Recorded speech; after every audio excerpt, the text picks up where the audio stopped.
Okay, apparently the chat did not at all load on the first go. Like I was saying in my other one, did I practice this? Absolutely not. Sometimes I live on the edge and just kind of see what happens. So there was like 9 people on last time, and my chat didn't work, so that wasn't really going to make a whole lot of sense. So anyway, we're restarting. David is over here joining us, David Bowie. This is actually a really interesting piece. Not that I'm on here to talk about art, but I got this piece in Austin, and what you can't tell is like David Bowie is like whatever that is, like hieroglyphic, whatever that, iridescent. No, I can't think of the word right now, but basically the paint goes around him, and that like the color of his skin is basically like a foam board that the artist painted around. So I got that at a yard art sale in Austin. I also live there. So anyway, we're back. We've got chat. I've got some coffee. So like I said, I just cheers myself. One of the reasons I'm doing this is to connect with you guys. I think that it'll be fun. We'll see how that goes. If you are on, if you want to say something just to see, I'm not sure if the chat's working. It says that I've posted, but like I said, on the first go, it didn't do anything. Oh, okay, it is. Hi, Carrie. But anyway, so the reason I'm doing this is because I've never done it. I want to connect more with you guys. And this is a, thank you for your enthusiastic, it will be fun. But yeah, it's also a way I feel for me to like lead by example and to like practice what I preach, which is like, okay, well, I've never done this. I'm going to try it, and I'm going to do it in front of you guys so that you can see that, things are what we make of it. Because before I got on here, I wasn't really nervous. So yeah, we'll see how that goes. Is that a good thing?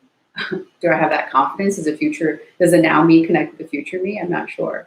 But yeah, I just want to talk. If you guys have questions, I actually have been reading this book.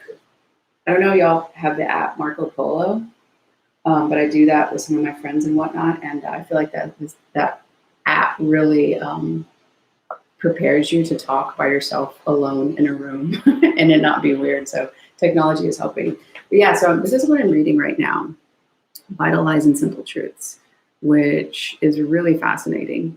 It is basically the thesis of this guy's whole book is the mind can protect itself against anxiety by dimming awareness. That mechanism that the brain does creates a blind spot, a zone of blocked attention and self-deception. Such blind spots occur at each major level of behavior, from the psychological to the social. So really a light reader, right? But it's really been interesting. And actually, if you guys that are watching now want to do a simple test on what the hell that means and how we create blind spots, if you have a pen and paper around, get it. And basically on the paper, just draw an X in a circle.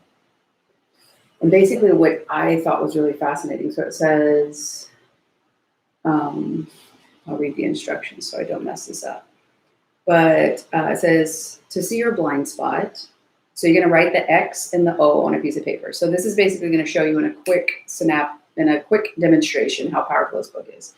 To see your blind spot, drum roll, close your left eye. Write the X, write the O, close your left eye. Hold the paper at arm's length.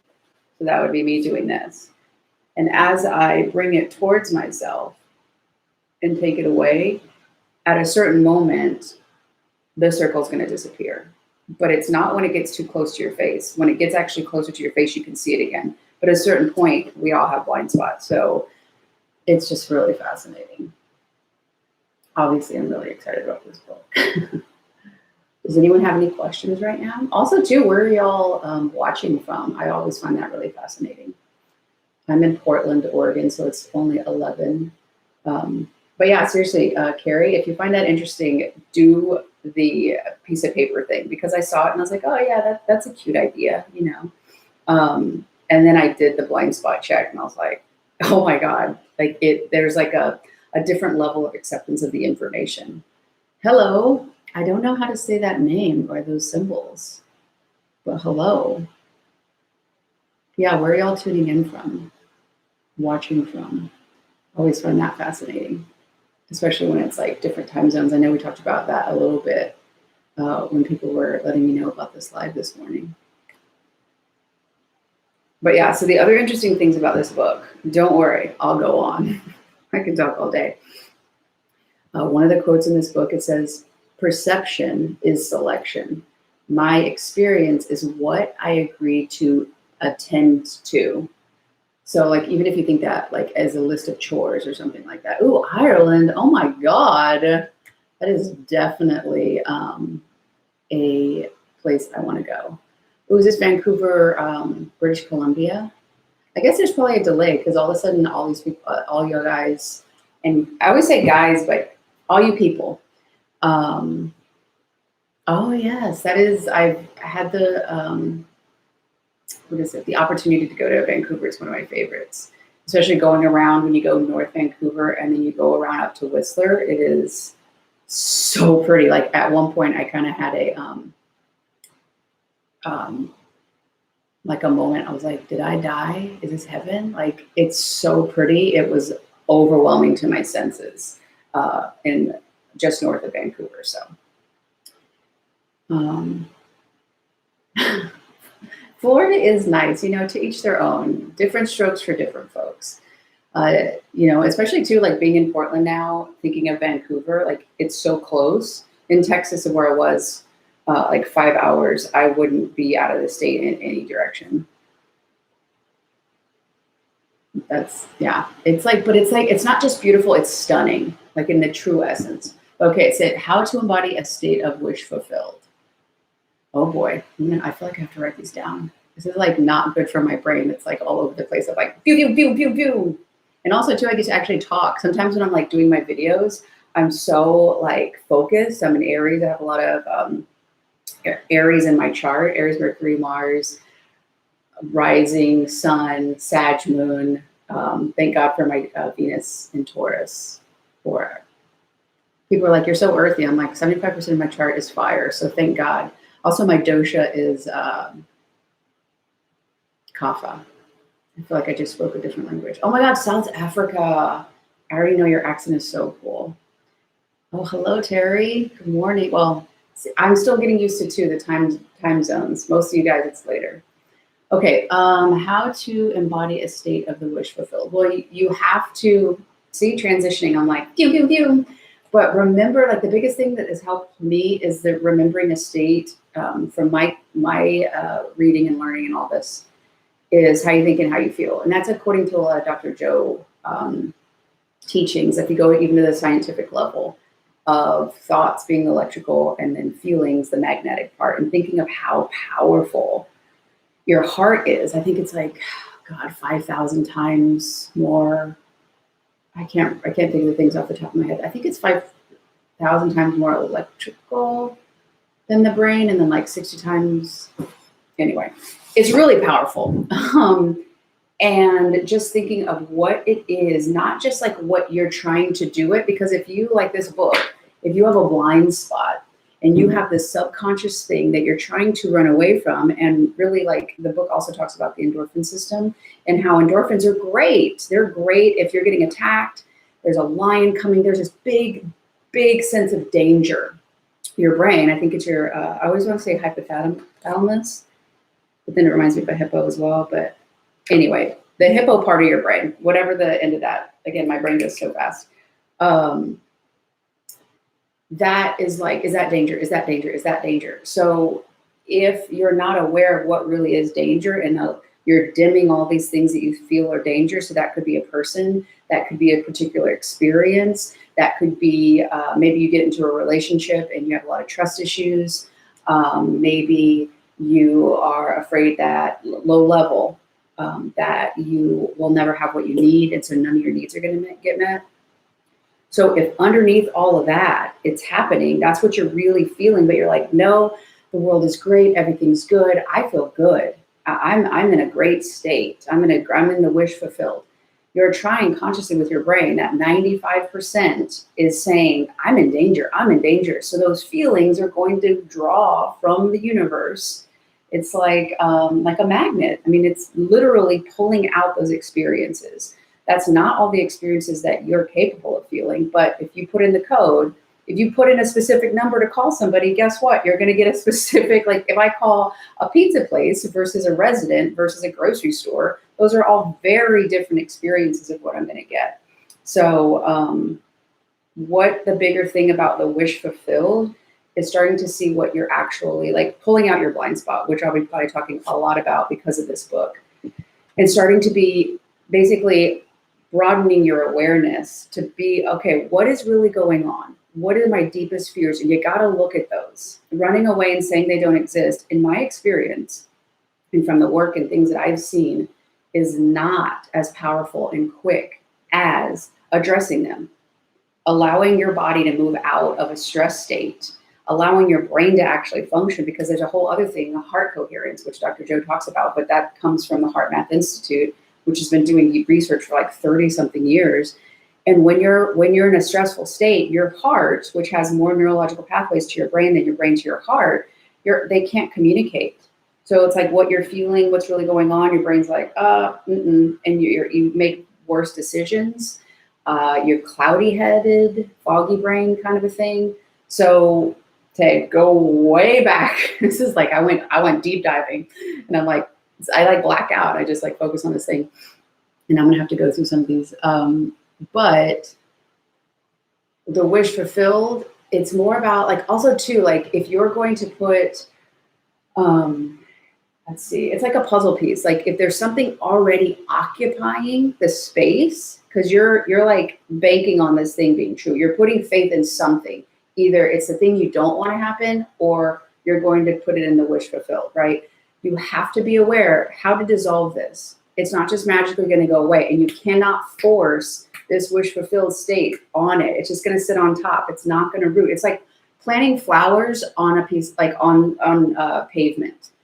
You'd be like, oh, that's not going to really, so you want to dissolve those unconscious things, which you bring awareness to it. So you really got to stare in the face and have that bravery to really diffuse and just like, dissolve what is really scaring you. And maybe, and there's reasons why. Like as a human being, we're not born to be like, I'm afraid of all these things. I can't remember off the top of my head, but there's only two things that you're actually born afraid of. I think one is falling. And if one of you guys know, one of my videos has it, but I can't remember for the life of me what the other one is. But those are the only fears we have. So we've learned every other fear. And I have a lot, like in being real and getting in there. It's like, okay, I have a huge history of abandonment, which is why I started learning all of this stuff and really being real with myself about what I'm really like. Oh, if that person acted differently, no, I'm afraid they're going to leave. I'm afraid something's going to happen that's going to take away my needs being met. That's real, in my opinion. Okay, I'm going to read some of these comments. I hope that long-winded answer helped.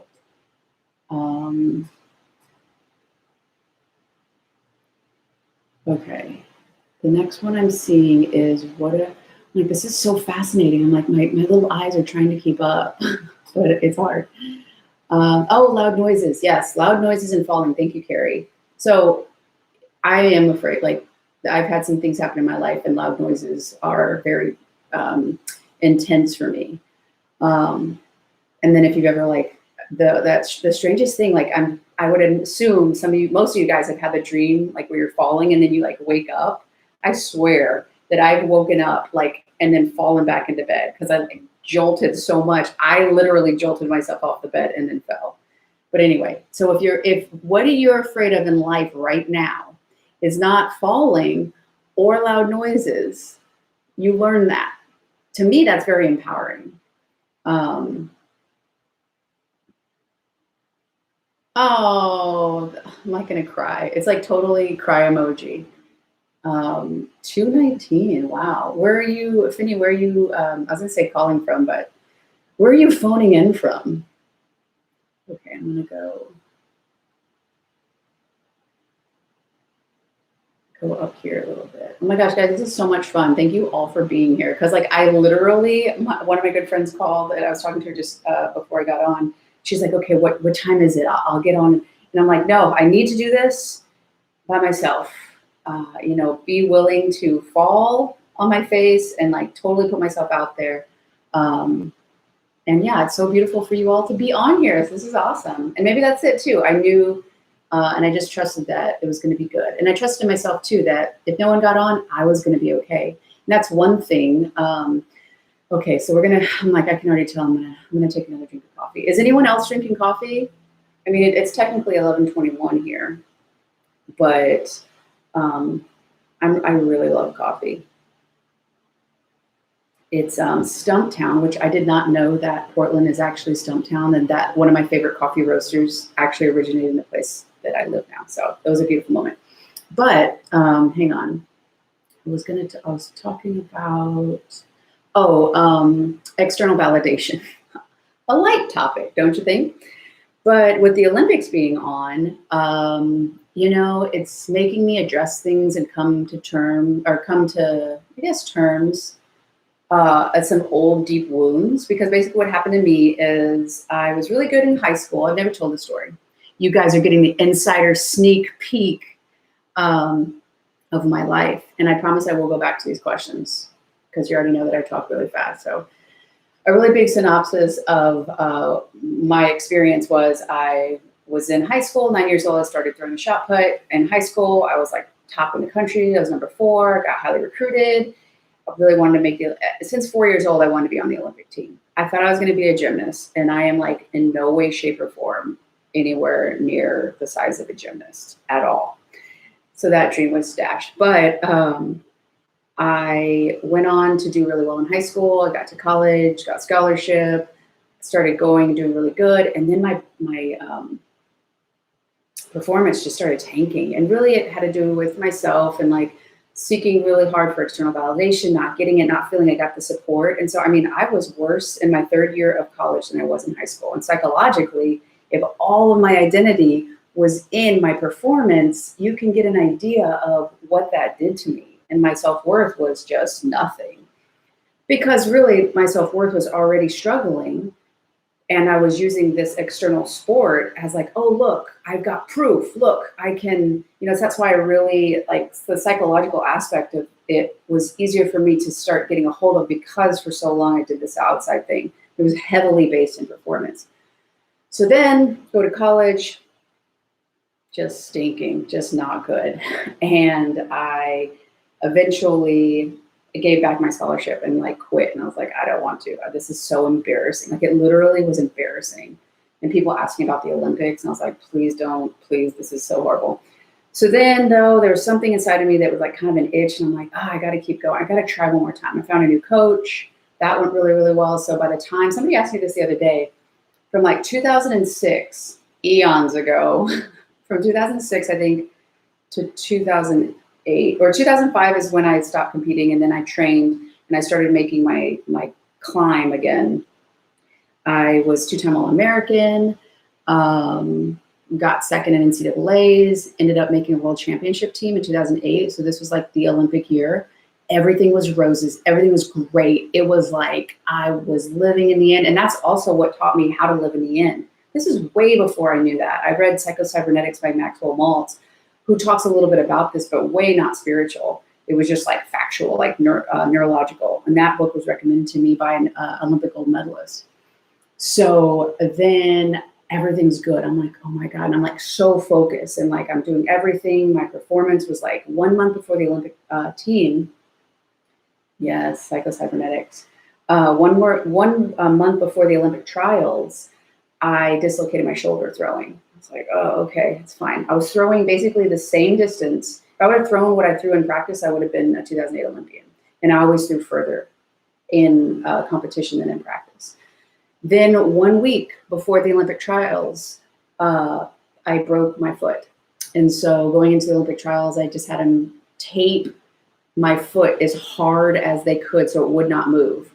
I still competed and I made the final day, because the way, I won't even get into the way it works, but it's like there's a qualifying day, then there's a final day, and then you qualify for the finals. It's a lot of moving parts. Anyway, I qualified for the finals day and I qualified for the final with a broken foot and a very, I like permanently tore something off my shoulder. but I didn't make the team. And so that was a huge, like my entire identity was wrapped around being an Olympian. And so now I was like, well, who am I? What am I? And that really was one of the first things that started my journey into diving deeper. And little did I know at that time how deep it was going to go. And like in some ways, like not making the Olympic team was a huge blessing. It's still a little bit hard to be right there and then have people tell me that, oh, you know, like people wrote articles like, oh, how I choked and stuff, and really being okay to be misunderstood, being okay with it and knowing my self-worth and not putting it in what other people say. So thank you for coming to my TED Talk. But that's a little bit about how I got here with my athletics and stuff. But anyway, in terms of the Olympic years, this year has like allowed me to feel it the most of like, whew, I was so close, and really being more honest with where I was. I was having a blind spot because I didn't make it. That meant I was nothing, because I got hurt right before, and I never gave myself credit for being an Olympic level athlete. Like I was like, no, I wasn't. Or you know what? Those people are way more athletic. It's like, well, if they're way more athletic, how did I get to that level? Like, what do I have that's different? And one of it is I have incredible persistence and determination and willpower. So yeah, that's a little bit more about me. But let's get back to y'all. What other things? Oh my God, Singapore. That's amazing. Thank you for being here, Finn. I'm like, a round of applause for Finn with the 227. Let's see. Okay, I'm gonna try to go back up here to get some more questions. This is when I need like somebody, right, where they're like, okay, we've got a question from blank. Okay, is it Lana? I'm sorry if I mispronounced it. What about core beliefs triggering you when assuming a new story? Well, to me, the trigger is something good. Like, okay, you've got this new story and something else is like inhibiting that. Don't run away from it. Don't hold true and stay in your brain and like, listen to that trigger. Listen to what's going on. What is it that you're afraid of? So some people teach, no, just affirm more. And like, if there's already something in the place, like if you're going to go and use a burner on a stove and there's a pot there, are you going to put your skillet on top of the pot? How effective is that going to be to cook?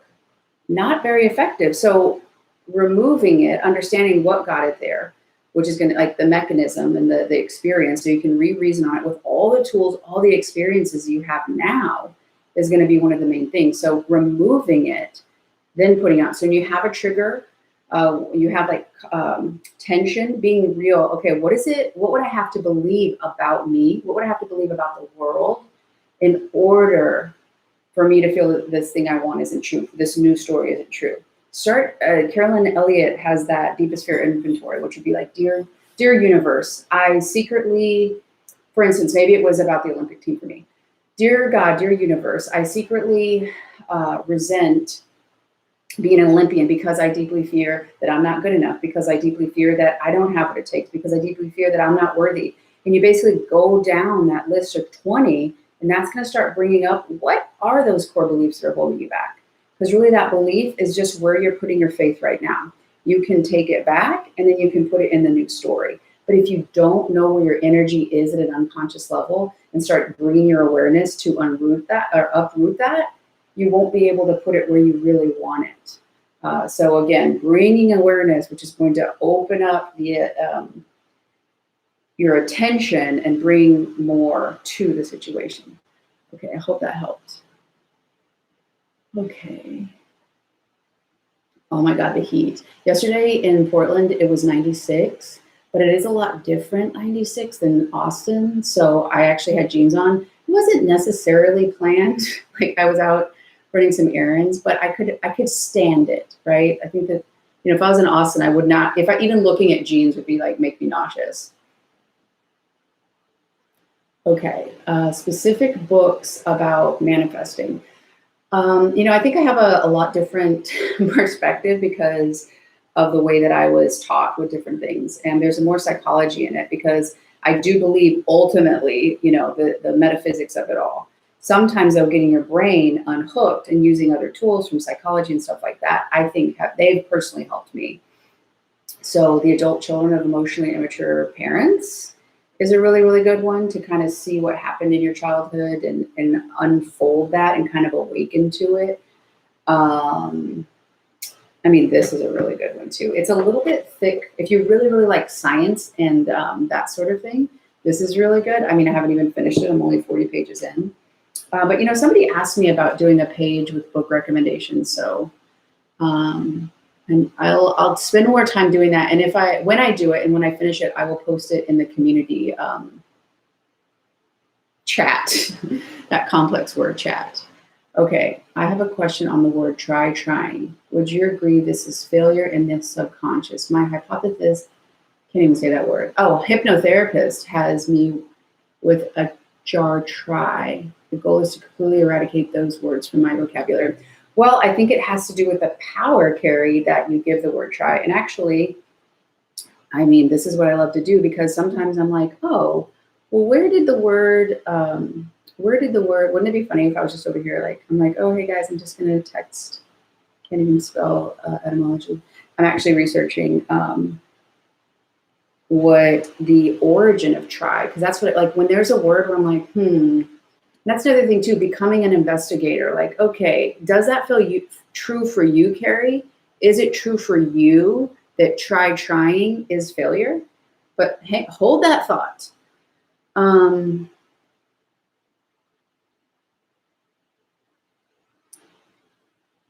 mean, from 1832, an effort, an attempt. So technically I could say I tried to make the Olympic team.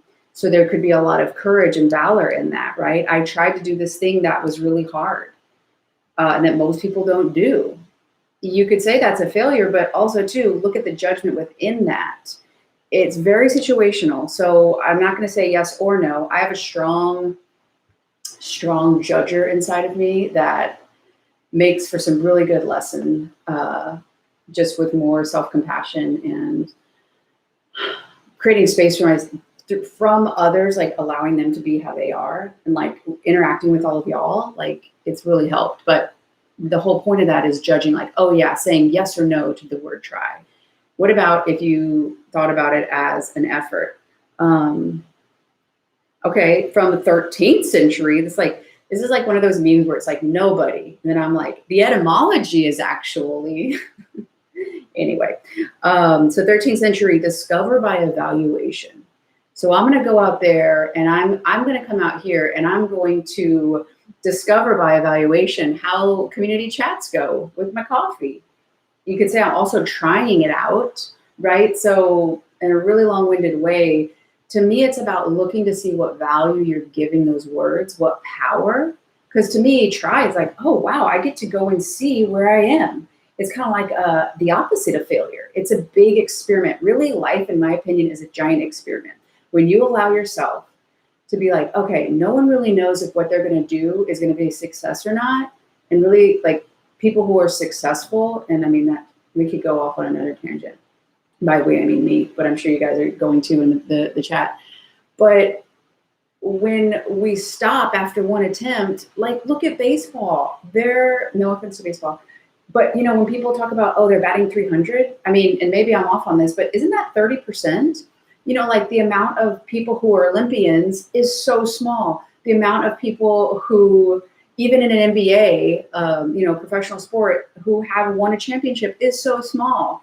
So, you know, my whole point in that is just like, you know, no one really knows what they're doing. They're trying things out. They're looking through discovery to evaluate where they are. Oh, I actually like this. I'm going to do this more. Ooh, this kind of had traction. I like what's going on there. Rather than being like, oh God, I tried this and it's bad. I can't do it. Like that means I'm a failure. And again, what meaning do you give the outcome? If you use it as a means to punish you and hold you back, well, yeah, being more aware of that word try, you know, because I don't know the history of it. So I'm not going to say it's bad. I'm just going to give you that information to hopefully give you a little bit different perspective on it. Hello, Dan.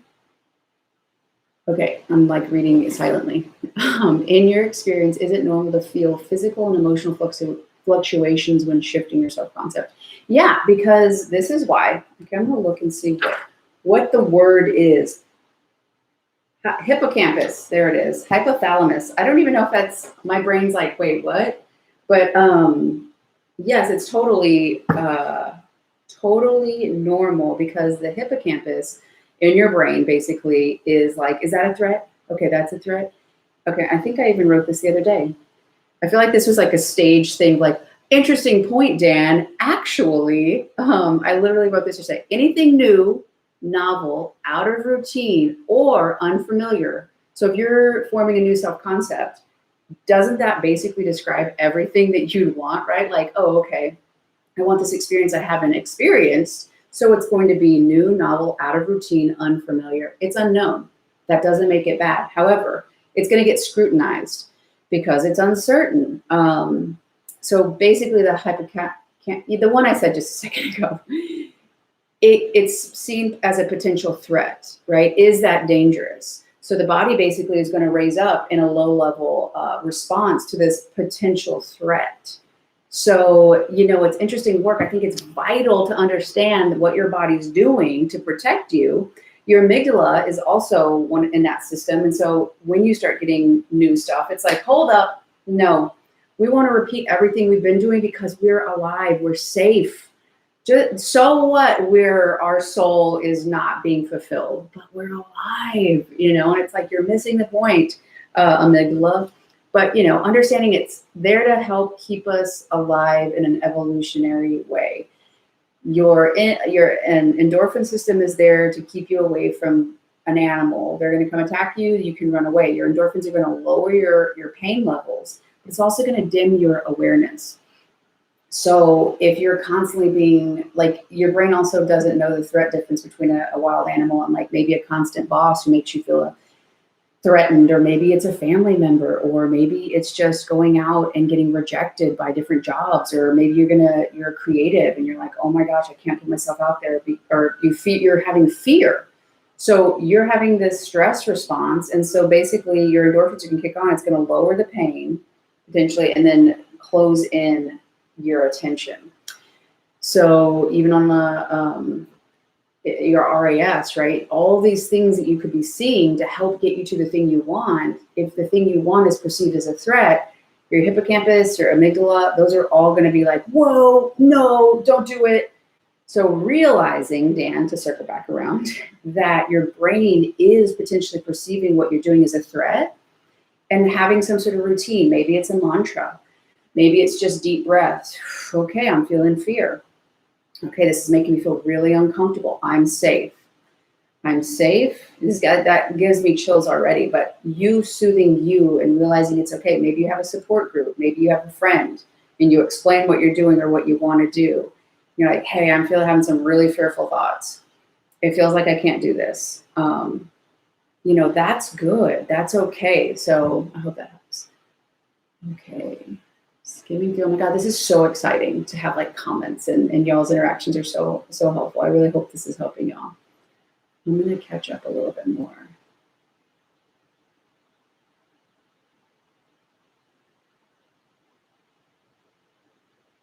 It isn't awkward too. I'm just like, get to watch me read with my squinting, and then I got my mouth open. Okay, yes, book list. That Terry, that's the magical word that I don't think that I said earlier.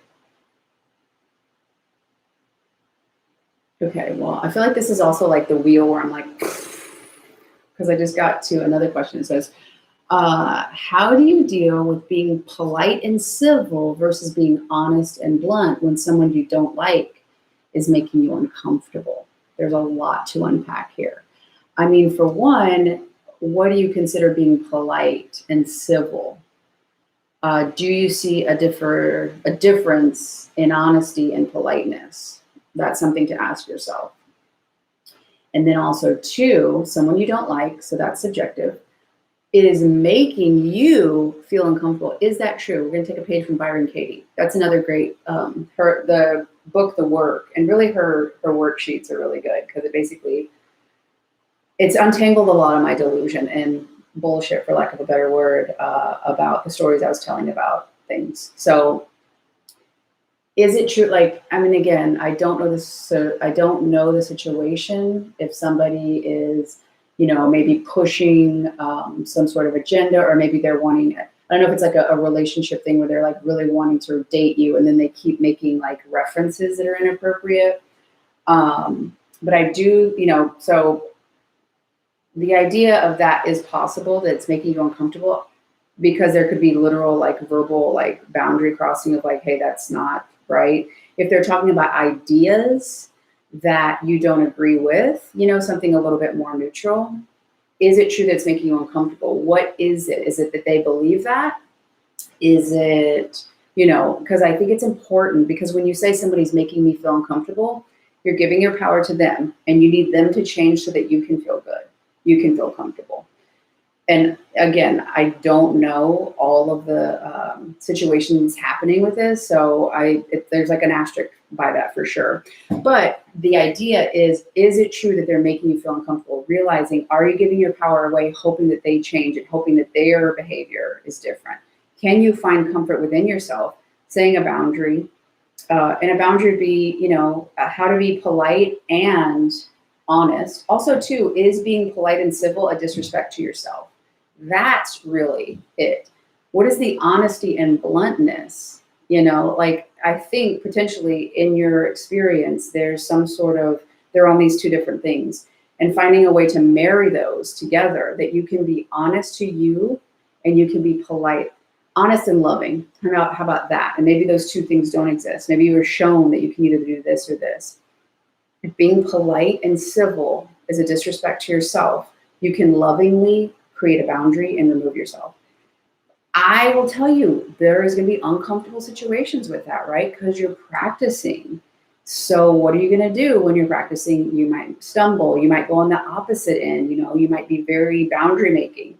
However, when you start standing up for yourself, when you start using your voice, your fifth chakra, and strengthening it, that's a lot of, I don't know what you guys, your what's called research or understanding, but your thyroid has a big thing to do with that. Are you exercising your voice for yourself to empower you to stand in your power and your truth? Because the more you keep it dim and hold it back, the more you're not there for you. And so you'll probably find people as a reflection of that who aren't standing up for you or themselves, and really lack boundaries. So I hope that helped. Is it maybe? I'm sorry. My also name pronunciation is, it's not the best, but you know what? I'm going to keep practicing. Oh, thank you. I'd love to do more videos with Caleb. He's so chill and so nice. So absolutely. Okay. There's a little bit more intel. Oh, how do you enable your super chat? See, it's like things to do. I'm afraid to do this. How do you enable your super chats? I even prepared for that, and I have no idea how to do it. Oh, okay.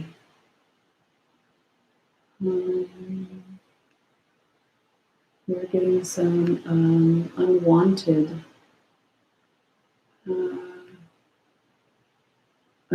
text here. Hang on just a second. I'm getting all the practice situations here. Does anyone in this group know how to enable a super chat? Oh, okay. We're getting some, shun your eyes from the group text right now. I'm trying to remove this person.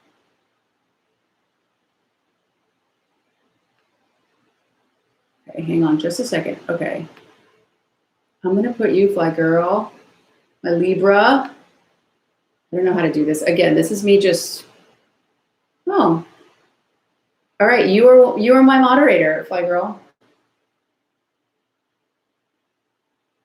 Okay. We're gonna go and try again. Okay, back to it.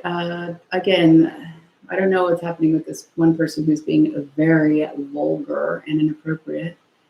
But we're going to get back to coffee. Does anyone else having some sort of beverage with this chat as I get back to more questions? Okay. I'm like, I even did research for super chats, and yet here we are. Okay. Okay, wait. I was getting, cold brew. Thank you, Terry. I don't know. I tried to remove, so if you, I'll hopefully see that again, but let's see. Got cold brew. Ooh, coffee. Yes. Okay, this is like a total side tangent, but I love knowing about people. What is your drink of choice? Like if you're going to go to a coffee shop, we'll keep it a coffee. You're going to go to a coffee shop. You're going to the bar or the coffee bar. What are you ordering? Sometimes just not getting the coffee is more relaxing. I see some are like, yeah, I feel you with even in 100-degree weather with 100% humidity, I would still drink hot coffee. You know why? It's because for cold brew, I love it, but I just like drink it in one go. And then I'm like hyped. Okay. By the way, my favorite drink is an oat milk latte, extra hot. So does that mean that you were able to turn on the super chat? I mean, every time I hear super chat, I just think of super bass. That's what I hear synonymous. I'm like, wait, what are we talking about?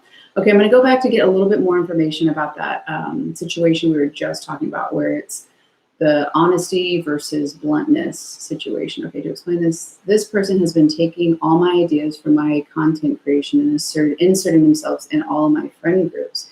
Sometimes I don't know if it's unreasonable or if I'm justified. Well, for one, listen to your intuition. Another thing you could do is tell this person, hey, I feel that a lot of my ideas, whatever you're literally like, one thing I found is when you share and you start using your voice and creating boundaries, people, it shifts things because it shifts the way you see yourself.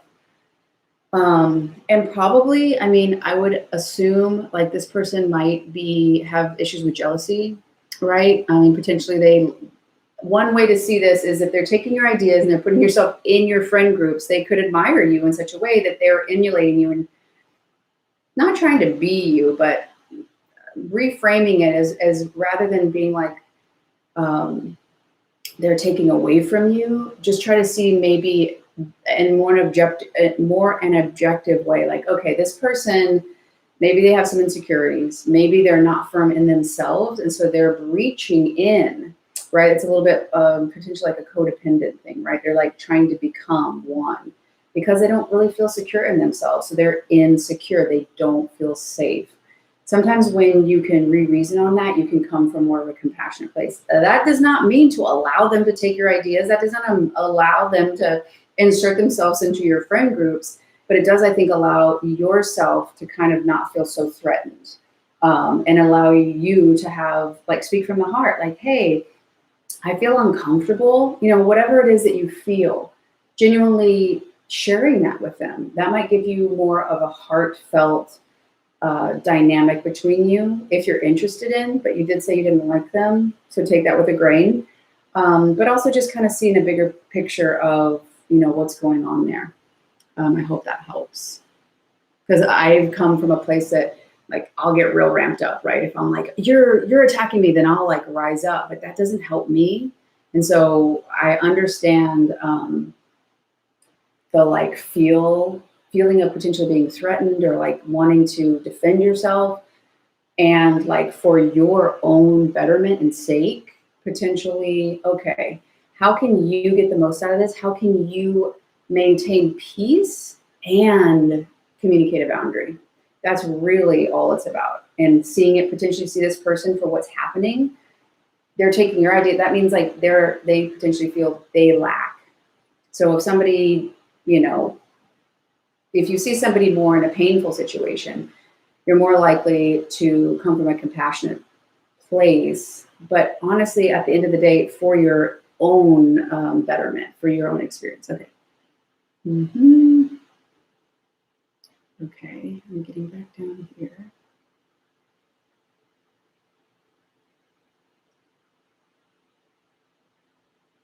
Oh my gosh. Dunkin', is this Dunkin' Donuts? Cold brew with a blueberry shot. I don't even know what that means, but it sounds delicious. The one thing about Portland and Oregon in general that I was not mentally prepared for is how many fresh berries there are everywhere. Like I went on a couple different hikes and there's literally berries right just lining the walkway. Driving up, I drove about 2 hours up Washington State, and literally the highway was lined with blueberries. I don't know if they're blackberries. I don't know if they're marionberries. I grew up with a blackberry bush. I'm still trying to figure out this super chat thing. Is that on? Mic check? I don't know how it works. I'm just gonna go for it.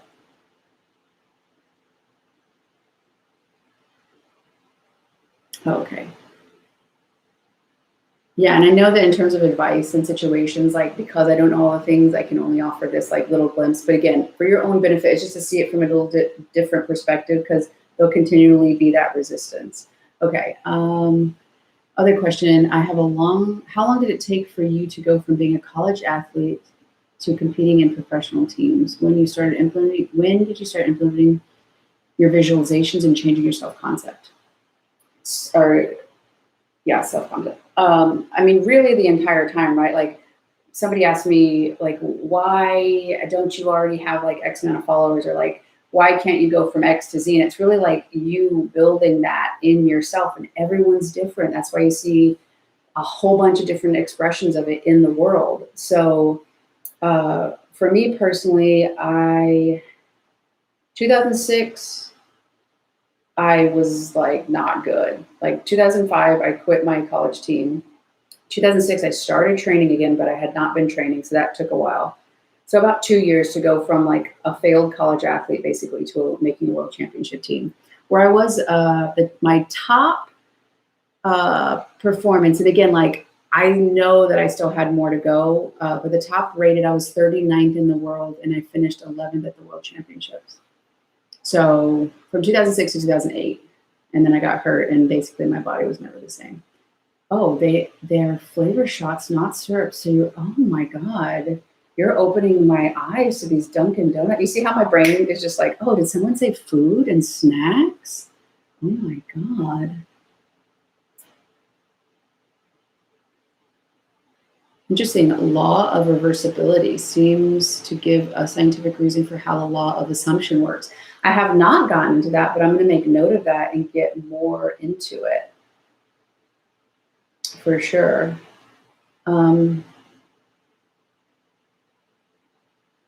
Yeah, and in terms of like, I think all of us, whatever you're doing, whatever you want to have in your life, whatever, if it's a relationship, if it's a dream job, whatever, there's some kind of like, it's almost like a small spark, right? And like you try to potentially explain it to people. Maybe you're not quite there to verbalize it. Maybe you just have this feeling. That feeling is real. That feeling is true, that dream is alive. That is the evidence that it is alive in this world. It's in you. So just like anything, if you put a seed in the ground and you nurture it and you give it the food it needs and you give it the environment it needs, it grows. Recently, I was hearing my partner was talking about basically there's a rose bush. There's like tons of rose bushes here in Portland. It's the city of roses. But a rose bush that, was pretty, but there's a lot of weeds around it. So like basically what happened to the rose bush and the plants around it after weeds were pulled, how much more vibrant and how much growth happened quickly because the environment was supportive of those plants and it didn't have to fight for nutrients. You see this also with trees where some tree, it's going, maybe this is a bigger one, and then it has to branch away because it's, it needs light. So when you give yourself the environment, you have boundaries to keep the people, places, situations, whatever negativity that it's not supporting the seed inside of you, You give it the growth, you give it the confidence that you're going to stand up for it. You believe in you believe in the seed, whatever it is, and you're going to vote for it. You're going to put your faith on it. Maybe also too, I don't know how it's going to happen. And I'm going to start putting myself out there. What was the etymology thing of try? I'm like trying to not use the word try now, just to experiment with the idea that,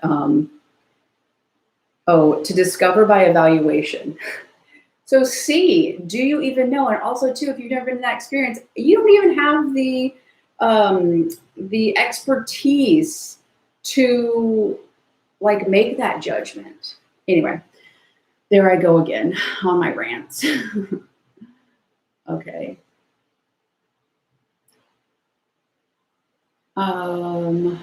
When I started learning about law of assumption, I felt like I had movement so quickly. Now I feel like I've gone down a rabbit hole and overthink it. Any tips?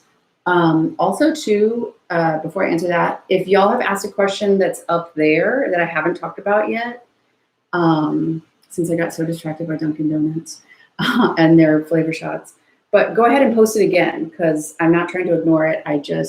Things are moving quickly here, and I still can't figure out super chats. Let's see. I'm going to do a side search. Super chat on YouTube. Oh, I might have had to do it at the beginning. Opportunity missed. But if you really do, some people were saying they wanted to donate to support this channel.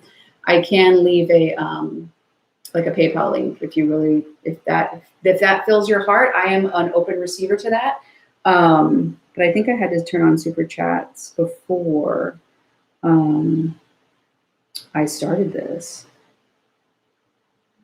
But oh well.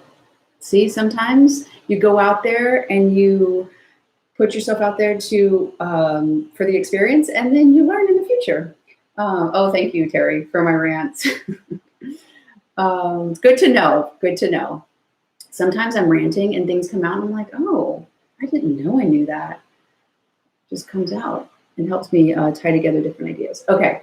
So back to this question. When you started law of assumption, you felt like you had movement to do so, and now you've gone through some rabbit hole or gone down that. Well, potentially what's happening or what has happened is the law of assumption kind of gave you permission. Okay, yeah, I got this thing. And then you're coming up against more basically let me backtrack a little bit too. The situations in your life that you might have the most conflict or like delays, right? So like some people are like, wow, money's great, but I can't find relationships. They're like, yeah, I can find relationships, but I can't seem to make money, right? Like what that has to do with is your experience with that topic, or that your experience with that dynamic in your life. So potentially you might have seen this law of assumption working, I'm just going to assume here, in other ways. You see how quick it can take fire. And then when it came to situations where you've had more traumas, more kind of like hand slapping, and you have programming in your head that contradicts what you really want, that can be basically what's happening. So you have to just go deeper. That wound is deeper, right? It's like if you scratch your arm versus if you cut it deeply, right? Like it's going to take more time to heal versus if you just kind of brush by something and nothing happened, right? So understanding like, oh, okay, when you're all in your head as well and you don't take time to meditate and just sit with your thoughts or stare at a tree or just be quiet and be non-physical and allow your mind to shut off, that's really what you're doing. Meditation is basically, do you ever turn your phone off? Sometimes I forget, but like your computer, right? Sometimes you're like, man, this thing is like spazzing out. And you do a restart or you shut it off and you turn it back on, right? Or like something's not working and you unplug it and plug it back in. That's about the extent of my technical knowledge. That's what you're doing when you meditate, is you're basically taking a second, turning off your brain. Your brain's beautiful, it's necessary, it's helpful, and it doesn't have all the answers.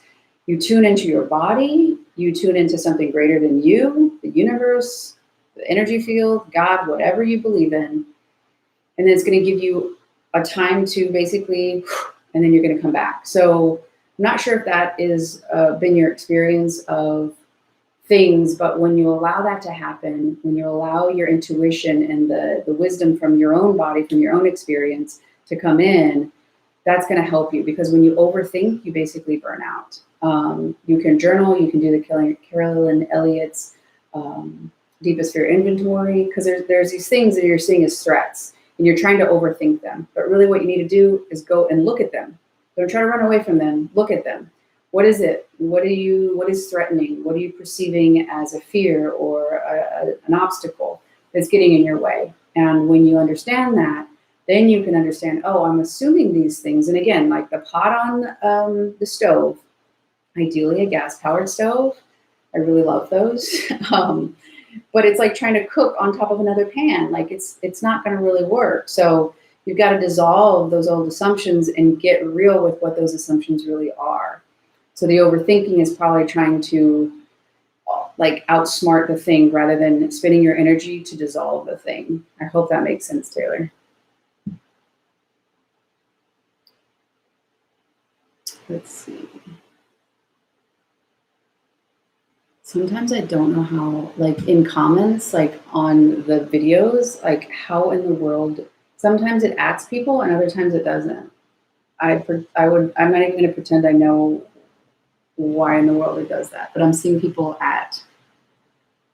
Thank you for timeouting Benjamin Franklin for 300 more seconds. I have a feeling he was at it again. I mean, he's done a lot for the world and his inventions. I didn't think he was still around, and I didn't think we'd see him in the chat today, but strange things are happening in here. Let's see here.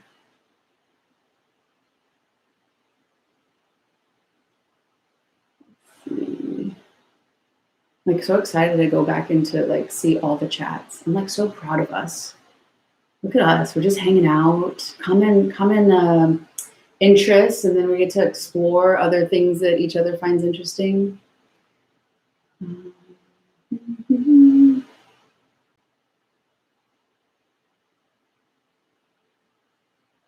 Okay, yeah.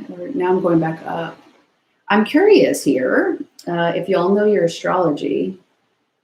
I mean, I'll do natal charts. Like I'm so because I think astrology is. I used to think, oh my God, the planets are having this effect on us, but really it's just like, it'd be like if you had an owner's manual kind of thing. You'd be like, oh, the owner's manual has this power. And it's like, no, it's just kind of helping give you more information is how I see it. And I started studying astrology because I was like, this is totally fraud. Like, this is totally dumb. Let me do some research with my Sag moon and just get the info on how this is not. And then the more I did it, the more I did it, the more I did it. It's still under investigation, but it's really curious. But I'm curious if you know your sun sign, and if you know other parts of your astrology. I am here for it because I do think it's interesting with patterns and stuff like that. Going back up now with okay, Josephine. I had a divine download today at the park. If life is a school and triggers challenges or tests, then manipulating and controlling the 3D world would be cheating. What are your thoughts on this? Let's see. Well, my interpretation of this, if life is a school and the tests or triggers, manipulating, controlling the 3D, well, I don't see it as cheating because if it's a test, you're interacting with it. And the triggers aren't there to stay permanent. The triggers are there to unravel what is truth. It's only triggering you because you have experience with it, right? Like I'm sure me and you could have a similar experience with somebody else and it might really bother me. Like for instance, when people used to get a lot of attention, I'd be like, God, what a selfish, arrogant asshole. And it's like, oh, I was judging attention and I was judging that in me, so I'm judging it in them. And really when I resolved it with it myself, now I can do what I want to do freely because I don't have my own inner judgment. So that trigger is more of a, like a field test. So it's not there to stay, it's there to see how you're going to evolve into it. Are you going to have the same response that you've had, or are you going to be aware of it. And, it'd be like a maze. Do you keep going to the wall, keep going to the wall? And then one day, oh, you get out. Okay, well, then you're going to have another layer of that. So in my opinion, triggers and challenges, if it would be cheating to manipulate them, I guess it depends on what you consider manipulating and controlling. Is it your own internal world? Because I also don't believe in looking outside of you to try to change that person to do this, or that so that you feel better. That you'll continually not, that's not successful because you haven't changed the trigger. The trigger is, your inner world is always the answer. So if you're trying to manipulate somebody's behavior, sure, yeah. Controlling yourself, being aware of yourself. I think that that's the ultimate desire, is to become aware of your behavior, why you're behaving that way, and make a choice to your ultimate peace. So I think what you're describing as manipulating, controlling would be somebody else, but I don't think that that would be cheating, because I think it's going to continue to recreate the same thing. So it could be cheating, but more so just like, it would be like if you're taking your test and you're doodling on the side. Well, the test isn't actually being taken because your attention is not on the test. So anytime that you're going to manipulate somebody else, and it doesn't have to do with your internal world, then yeah, I wouldn't call it cheating. I just call it non-participation. Does that make sense, Josephine? But that's a really interesting question. Okay, let me go back down. Oh my God. How you've made it when you have trolls. Oh my God. I am really, not only did Benjamin Franklin come into our group, but now George Washington.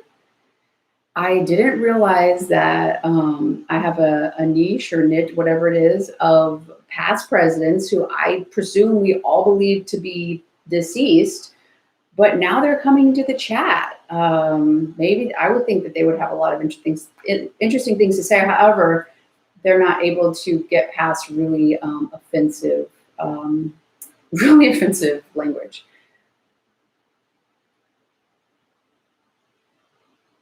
Revisions. Is there more on revisions that you want to know? I love that. Oh, not George Washington joining in. Thank you for, okay, I must have missed some of this stuff up here. Oh, thank you, Terry. Super chats in the left menu. I'm afraid. It's not showing on my menu. I won't worry about it. Again, if you really feel the desire to leave some sort of financial contribution, I'm just going to put my PayPal me thingy in the, actually, hang on a second. I don't know what's going to happen when I pull up. I'm I hope this isn't screen sharing, but I guess we'll find out. I don't know if I go blank. I feel like I have to hack into the mainframe. Okay. Okay, we got Cap Sun, Aquarius Moon, Venus, rising up to, Aquarius and all of those. Wow, talk about a stellium. Libra and Mars. Okay. Mercury and Capricorn, Jupiter and Pisces. My brother and my dad are both Aquarians, so I have a very soft place, and I love Aquarians. I'm yes. Sometimes I think it's so beautiful because Aquarians just see this, they're one step ahead. And you're what are you talking about? It's you'll get there soon, child. One day. Okay.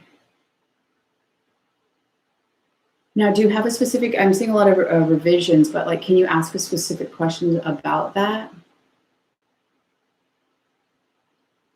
Oh, yay. I'm glad to be live on chat. It's really, I can't believe it's already been an hour.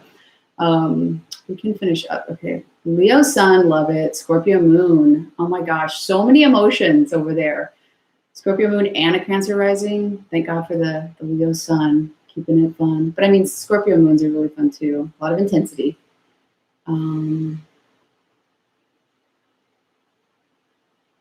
Yeah, there is some interesting stuff, even on like a science level, about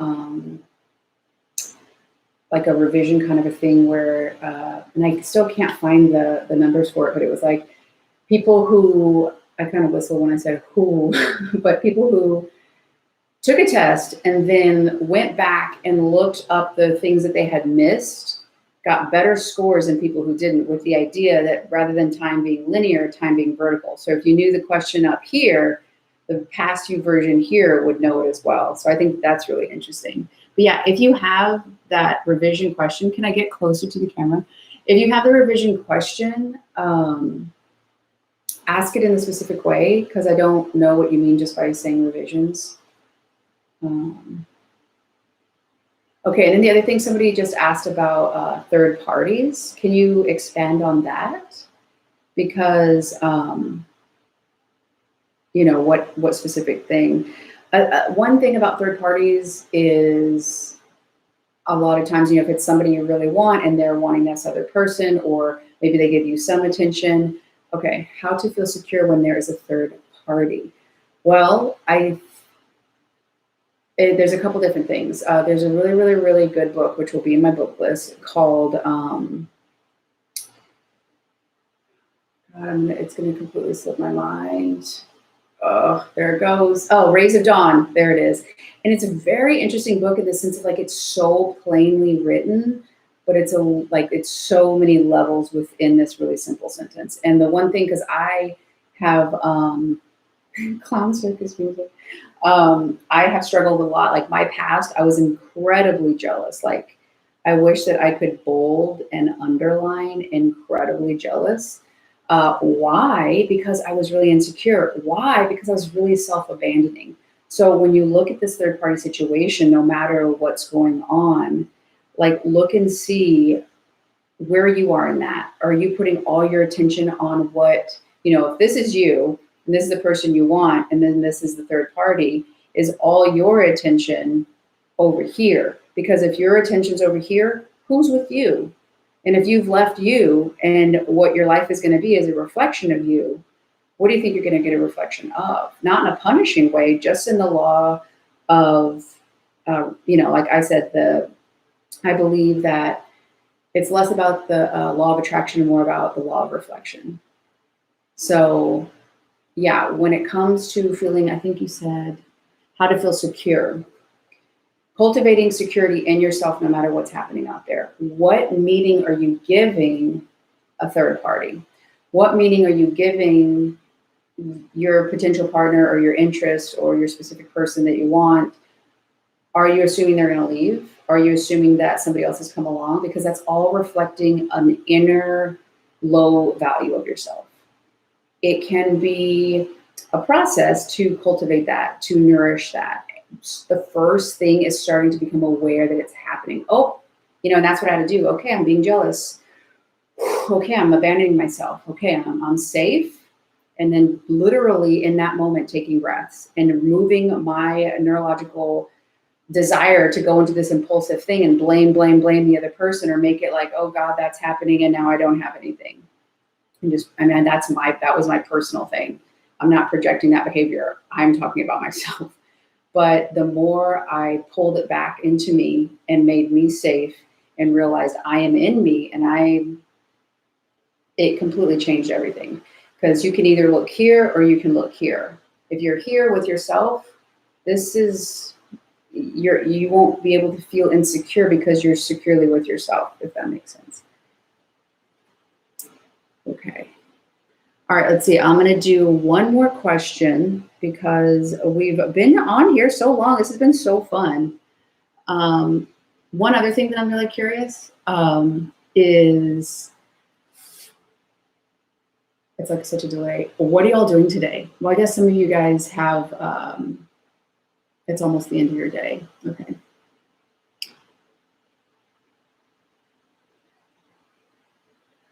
Okay.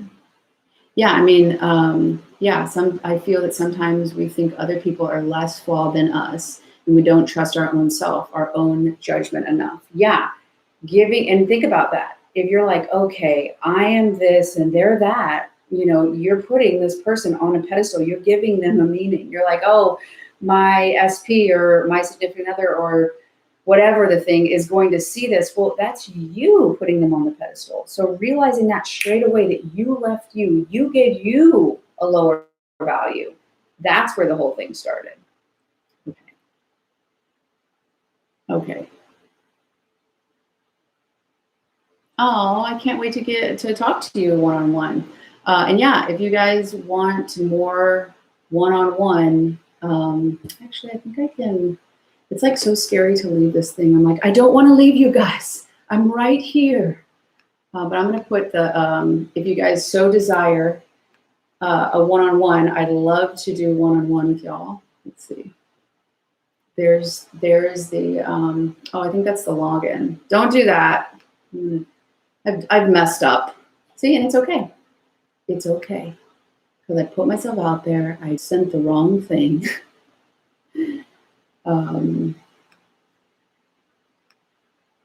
Hold, please. I'm going to remove that message. That is the wrong one. I'm going to do this one. Because y'all probably don't want to log in as me. You just want the calendar. I swear to you, doing so many Marco Polos with my friends over COVID is what helped prepare me for this day today with all you really just delighting me. Okay, so if y'all want to book a one-on-one, I'm putting the link in there. It'll show you the calendar. Is a really cool thing about it is like no matter where you are in the world, it connects our time zones. It's like, and you pay on the site, it's just like, it lets you know when, it lets me know when. It's wonderful. Okay. Let's see. Okay, how to not abandon myself when I feel insecure. Again, that is a pretty complex thing. The one thing is to start seeing when you do. So the one thing would be like, okay, I'm abandoning myself. Start identifying when it's happening. Start taking a moment to breathe through it. Start seeing, okay, when were you taught to be abandoning? When were you taught that it was okay to abandon yourself, or that that's what you did? What are you putting more important? Did somebody abandon you? Are you afraid someone's going to leave? So much of that has to do with your specific situation, with emotional needs being met, physical need, like, you know, like did somebody physically leave, or were they there but emotionally they're not? Because psychologically you're going to basically start finding those things because you're afraid of it. Again, like going back to the idea of like a test or a challenge, how are you going to respond to it now? Start identifying, oh, okay, I'm being jealous. That means that I am afraid they're going to leave. Am I abandoning myself? Where am I? Am I with me? It's going to look different to everybody. So yeah, I hope that helps. I love you all. I'm so thankful, grateful, excited that we had this time today. We'll definitely be doing more of these. So think of more questions. I'll be working on more videos. And yeah, I love y'all. And I can't wait to see y'all soon. Bye.